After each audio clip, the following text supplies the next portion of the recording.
हालांकि समय सीमित है, पूरी बात नहीं रख पाऊंगा, लेकिन मैं कोशिश करूंगा कि कम समय में अपनी बात खत्म कर दूं।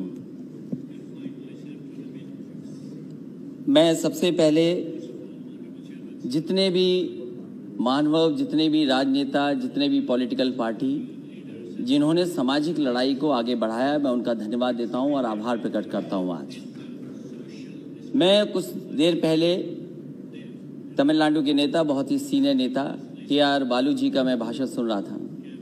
उन्होंने संघर्ष और किस तरीके से पुराने राजनेताओं ने, जो इस समाज में सबसे पीछे हैं, सबसे दबे लोग हैं, जो हजारों साल अपमानित हुए, उनके संघर्ष और उनको कैसे सम्मान और हक मिल सके, उसकी कैसे लड़ाई लड़ी गई। मैं कई माननीय सदस्यों का भाषण सुना। हमारे बगल में बैठी हैं सुप्रिया सुले जी, उनका भी मैंने भाषण सुना।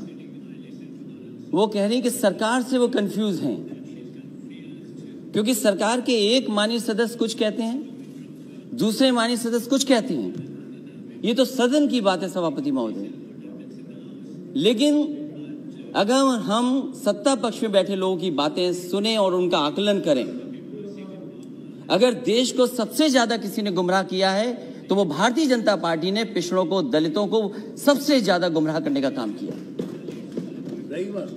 और सभापति महोदय, नियत साफ हो तब हम उम्मीद करेंगे कि आरक्षण बचेगा। हम तो सरकार चलती देख रहे हैं उत्तर प्रदेश में। क्या सरकार वो भारतीय जनता पार्टी की नहीं है? क्या वो भारतीय जनता पार्टी के विचारधारा के लोग नहीं है? जहां तक आज कॉन्स्टिट्यूशनल अमेंडमेंट बिल की बात है, मैं दो बातें बिल्कुल साफ कहना चाहता हूं। हम सब स्वीकार कर रहे हैं, सदन के जितने भी सदस्य हैं, ये भी अच्छा है कि स्टेट्स को मौका मिल रहा है, वो अपने आप फैसला ले सकते हैं किन जातियों को ओबीसी में शामिल करना है। लेकिन क्या एक ही जगह पर जब तक आप 50% की कैप नहीं बढ़ाएंगे तो क्या ओबीसी को पूरा अच्छा मिल जाएगा?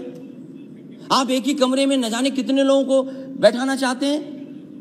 आप कहते हैं इसी सदन में, क्योंकि ये लोकसभा छोटी पड़ रही है, हमें एक सेंट्रल विस्ता बनाना पड़ेगा, क्योंकि बड़ा सदन बनाना है हमें, सब आराम से बैठ सके।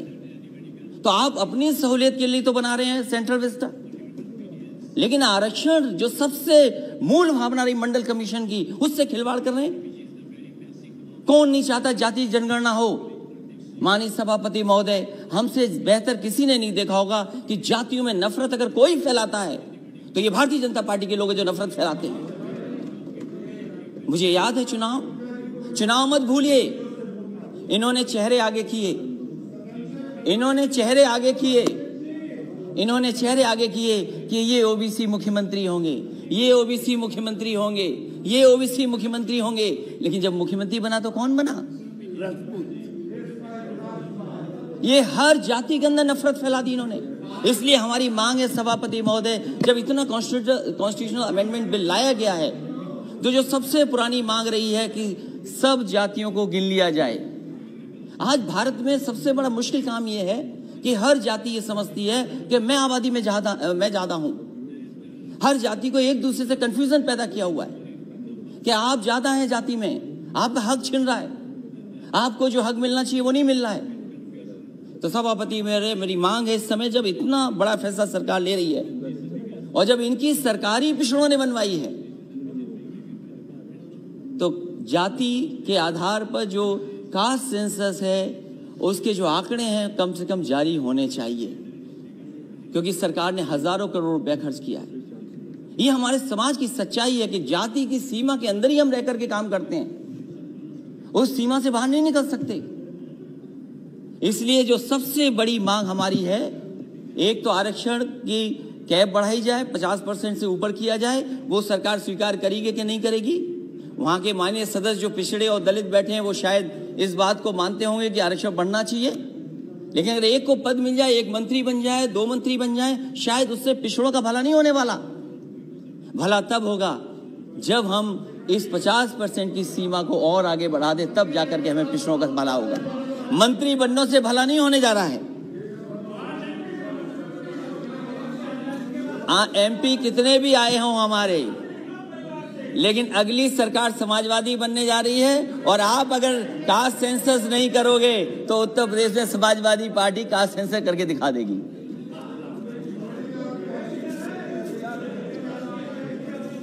और वो नारा जो सोशलिस्टों ने दिया सभापति महोदय, क्योंकि जब 50% से आगे की बात मैं कह रहा हूं तो वो नारा हमें याद करना चाहिए। सोशल लीडर्स ने दिया कि सोशलिस्टों ने बांधी गांठ पिछड़े पावे 100 में 60। और ये सरकार न भूले, आपको पिछड़ों ने ही मौका दिया यहाँ बैठने का। जिस दिन पिछड़े हट जाएंगे और दलित हट जाएंगे, आपका पता नहीं लगेगा कि आप कहां पर हो। इसलिए सभापति महोदय, हमारी 2 ही मांगे हैं कम समय में। एक तो सीमा बढ़ाई जाए और दूसरा ओबीसी के कास्ट सेंसस के जो आंकड़े वो जारी किए हैं। बहुत बहुत धन्यवाद आपका। धन्यवाद। सुरेश धनोरकर। कहने पर ही श्यामा प्रसाद मुखर्जी जी को उद्योग मंत्री